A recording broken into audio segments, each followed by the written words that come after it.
What it do, Cooks? It's your boy the hater up in this mug. And last night I watched a little bit of NXT, and I enjoyed some of it. There was like a big 25-man battle royal to determine the new number one contender to that boring champion Obafemi, who I see nothing in. And the good news was that the winner was like, I don't know his name. I think it's Miles Osborne or something like that. Like I prefer his partner, like the Tavion guy. I don't know, Tavion Miles or something like that, right? But this guy winning was cool because it was unexpected, right? He's basically like a tag team jobber, and now he's getting something of a push. Even if it's a small, like short-term push, the fans seem to be behind him, and he was doing some really cool things.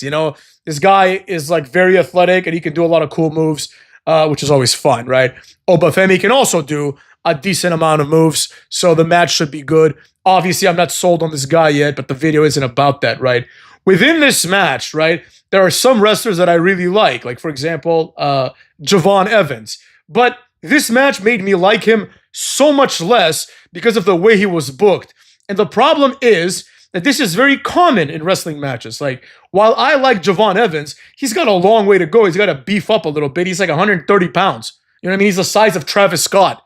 And this guy's getting thrown over the top rope like 12, 15 times, and he's always surviving, right? Now, a lot of wrestlers can do that, right? But they don't. These spry, very athletic wrestlers that are getting a push get these opportunities, right? Where it's like, oh, look how hard it is to eliminate this guy. Meanwhile, someone like Kane or The Big Show just gets like someone does a low bridge, and Kane is forced to humiliate himself and just like kind of tumble over the top rope and pretend that like Santino eliminated him. You know what I mean? It's goofy and it's dumb. Now, at one point in the match, Javon Evans does an RKO to the guy that ended up winning the match. The guy just jumps forward with his head, right? So that Javon Evans can catch him in the RKO, right? Now, when they land, it looks amazing, right? But the move was so stupid, right? It's like nobody would just jump forward with their face and you can get them, right? That's the problem with wrestling today, right? In order to make it more flashy, which people think is a proxy for more entertaining, sometimes it is, don't get me wrong, right? We have to suspend disbelief to levels that were never possible before, right? If you see this match, right, you will never be fooled. Even a retarded child is never going to think that this is real, right? Because the way Javon Evans wrestles, right, is too much. It's just too much athleticism, straight up. Now, if you're someone like Pac in that level, that's a bit more palpable. But, Ricochet, Will Ospreay, Javon Evans, these types of guys, they go overboard, right? To the point where it's just stupid. It's just a circus performance.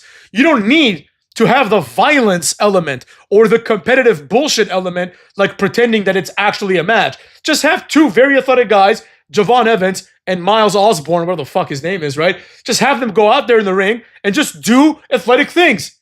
Like, they can just look at you and be like, now I'm going to do the cutter. Look how great it's going to look. And then they do it, right? This is not that.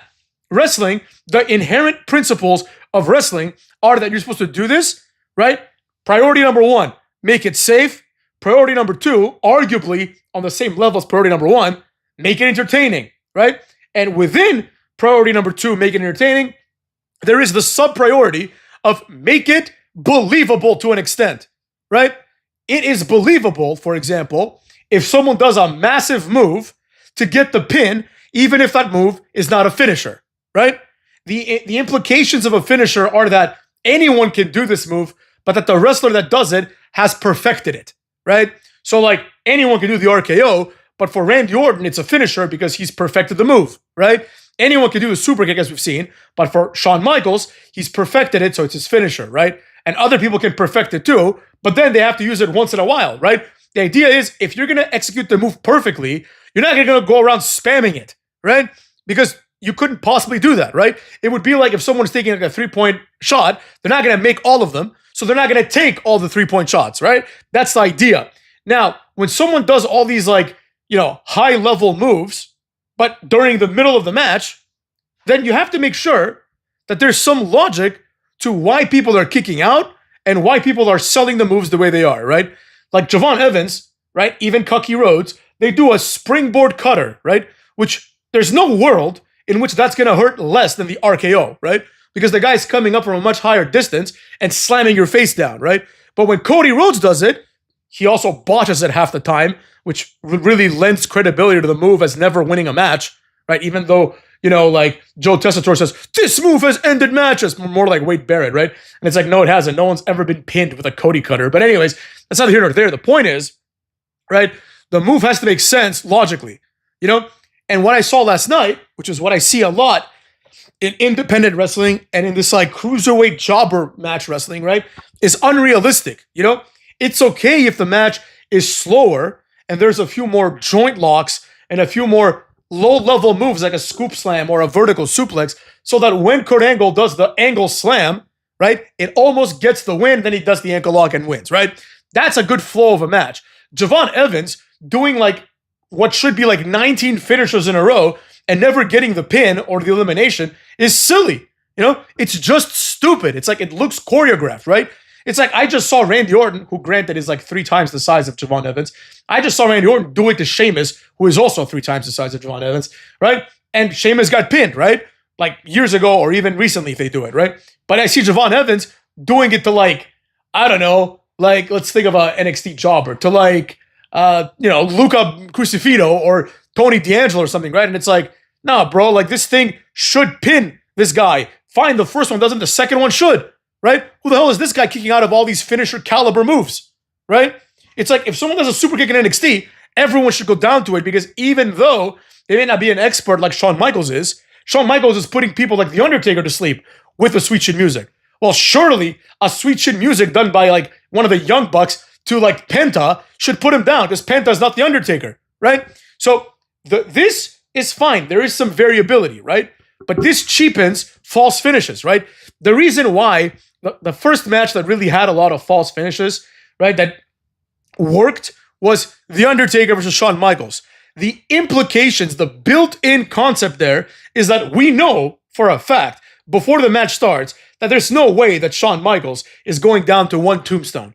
And there's no way that The Undertaker player is also going down to one sweet chin music, right? We already know that, but we are primed to think that maybe after 2, certainly after 3, they're going to go down. And when they kick out of the third one, we're like, holy shit, I forgot that this is Shawn Michaels and The Undertaker. You know what I mean? That's the thing you're supposed to feel. Now, if the same thing happens, but it's Penta versus like, Humberto Carrillo, and Penta does the Canadian Destroyer on him, and Humberto Carrillo kicks out, it's like, well, wait a second, this is Humberto Carrillo.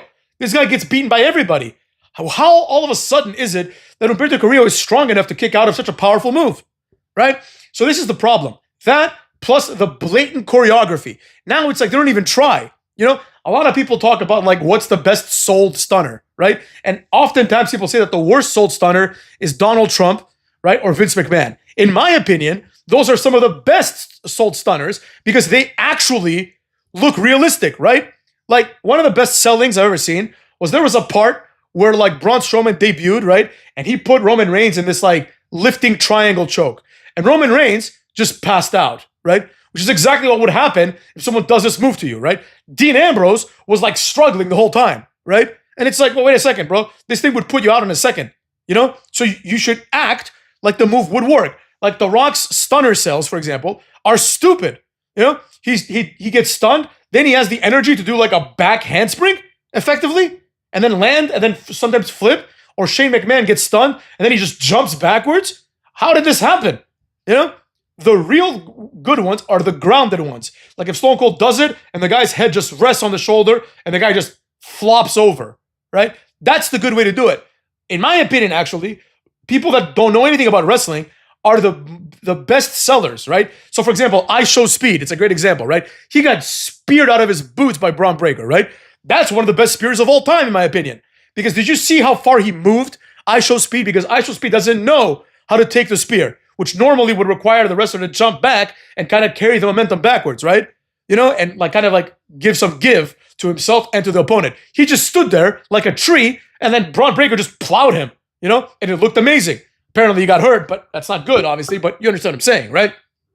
The point is, if Miles Osborne or Miles Bourne, I think it's Miles Bourne actually, if that guy just like jumps forward, just giving his neck out to Javon Evans, that's stupid. Why would anyone do that? So this is why wrestling has to be more grounded. And conversely, this is also why certain things about wrestling, right? Specifically, for example, the fact that, you have like some wrestlers that are just, inherently slower and less athletic than other wrestlers. These wrestlers can thrive in the fake sport of wrestling, right? Batista doesn't need to do a flip. Batista can do a spine buster, and that's good enough because it's believable. A massive man just grabbed you and slammed you as hard as he can, presumably, to the ground, right? You shouldn't be able to get up. You should be able to be like, fuck, I'm so dead. I'm not even gonna let like the thought of kicking out come into my head, right? Because none of these moves are gonna knock you out, right? The idea of getting pinned is you're momentarily out of it. You don't have the energy to kick out, or you've essentially given up, right? You're like, I can't continue anymore. Right after this, like I'm just gonna keep getting hurt, so you just take the pin, right? That's the philosophy behind it, right? It's not like in real wrestling where you have to force someone down, So the logic then becomes exactly what it was in the past, right? Where people like The Undertaker, even Kurt Angle, Brock Lesnar, Booker T, wrestlers that weren't really known for their high-flying moves. Some of them had high-flying moves, but they weren't known for that, right? They could do it. Like Booker T's axe kick, he's a big guy, so if he kicks you in the back of the head, you're going to get knocked out for a little bit. It's very, very possible. Or you're going to get hurt and not be able to kick out, right? It's going to do something to you. You know what I mean? But some of these moves, people get up right away from them. And this cheapens everything else, right? Now, it's almost impossible to see a Javon Evans match where he just gets thrown, like if it's a battle royal, where he just gets thrown out. There's always going to be something like, oh, his athleticism saved him. All right, once or twice even, that's understandable. But if it saves him like 10 times in a row, it's like, what the fuck? What do you have to do to get rid of this guy? He's 110 pounds. Like, if someone was like, Hater, you have to throw Javon Evans out of the ring, I think I could do it. But if someone said you have to throw out Batista out of the ring, ain't no way that's happening. You know what I mean? But the way that they made it seem, it's like, oh, Ethan Page, you can just be like stupidly eliminated, right? Like Sean Spears can be stupidly eliminated, but Javon Evans, he can just bounce around the ring, which is kind of fun sometimes, but only in a grounded manner, right? This is not a video game. This is not anime, right? You do the move. Sometimes you don't do it well because you're tired or whatever, right? Or you're kayfabe tired, and the thing still makes sense, right? Certain things I appreciate much more, like in the famous X Division triple threat match between Samoa Joe, Christopher